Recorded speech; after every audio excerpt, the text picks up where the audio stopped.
আসসালামু আলাইকুম ওয়া রাহমাতুল্লাহি ওয়া বারাকাতুহু। আলহামদুলিল্লাহ ওয়াসসালাতু ওয়াসসালামু আলা রাসূলিল্লাহ আম্মা বা'দ। সুপ্রিয় দর্শক মণ্ডলী, এখন বাজছে রাত 12:30টার মতো। তো আমরা এখন একটি ভ্রমণে বের হচ্ছি। আমাদের আজকের গন্তব্য হচ্ছে সৌদি আরবের দক্ষিণ পশ্চিমের বাহা অঞ্চলে। আমরা জানি সৌদি আরব হচ্ছে ঐতিহ্য, সংস্কৃতি ও প্রাকৃতিক নানা সৌন্দর্যের দেশ।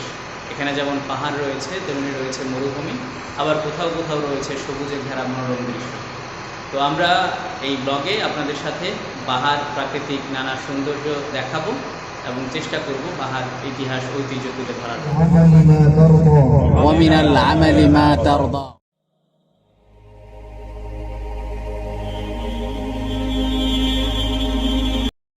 আলহামদুলিল্লাহ, আমরা আমাদের যাত্রাপথে ফজরের নামাজের বিরতিতে এসেছি।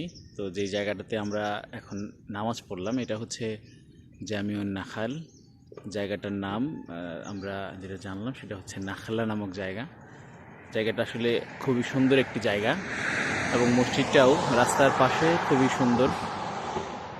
ডিজাইন, কারুকার্য সব কিছু মিলেই খুব সুন্দরভাবে করা হয়েছে। আমরা এখন আছি হচ্ছে সৌদি আরবের আল বাহা প্রদেশের একটি পাহাড়ের উপরে, তাদের বিনোদন কেন্দ্র বা পার্ক যেটা আমরা বলতে পারি। এখানে বিকেলে অনেক মানুষ হয়। বিকেলে সবাই যার যার পরিবার পরিজন নিয়ে একটা কোয়ালিটি টাইম স্পেন্ড করার জন্য সবাই এখানে আসে। তখন এই জায়গাটা একেবারে মানুষ দিয়ে ভরপুর থাকে। যেমনটা দেখছি পাহাড়ের উপর থেকে, অনেক উপরে পাহাড়ের উপরে একটি পার্কের মতো করা, আর নিচে আমরা দেখতে পাচ্ছি অনেক জনপদ রয়েছে, চারদিকেই পাহাড়।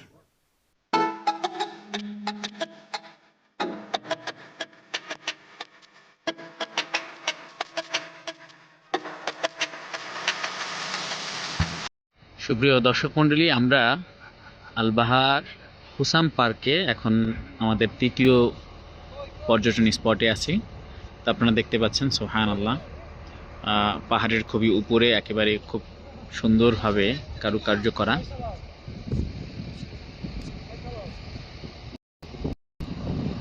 দর্শক মণ্ডলী, আমরা আবহা অঞ্চলের একটি ঐতিহাসিক গ্রাম, যেটার আরবি নাম হচ্ছে কারিয়াতু দি আইন আত-তুরাতিয়া, ঐতিহাসিক দি আইন গ্রাম।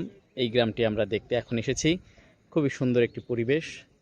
প্রায় 400 বছরেরও বেশি আগের একটি গ্রামের বসবাস ছিল এখানে, যেটা আমরা ইতিহাসে পাই। জাহরান এবং গামিদি এই দুই বংশের বসবাস ছিল এখানে একটা ঝর্ণাকে কেন্দ্র করে, যেটা এখনও কিছুটা বহমান এখানে আছে। তো আমরা এখন কারিয়াতু জি আইন আত-তুরাতিয়া ঘুরে ঘুরে আপনাদেরকে দেখাবো, যেটা একটি ঐতিহাসিক গ্রাম হিসেবে পরিচিত। আমরা এখন তাদের সেই ঐতিহাসিক যেই ঘরগুলো পাহাড়ের ভিতরে বানানো, এটার ভিতরটা একটু দেখব। এখানে তাদের ঘরের ভিতরটা আমরা দেখতে পাচ্ছি।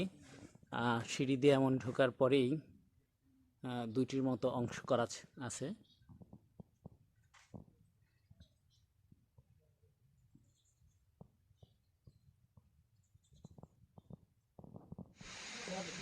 আমরা এখানের পরিবেশটি দেখতে পাচ্ছি, পুরো একেবারে একটা গ্রামীণ পরিবেশ, বাংলাদেশের মতোই একটি গ্রামীণ পরিবেশ আমরা দেখতে পাচ্ছি।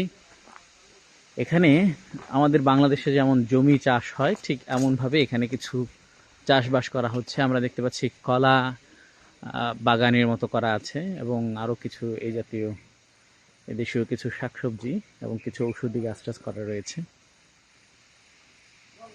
এই ঝর্ণাটি মূলত সেই উপর থেকে বয়ে এসে এসে আস্তে আস্তে করে এটা দেখতে পাচ্ছি চলে যাচ্ছে সেই নিচের দিকে।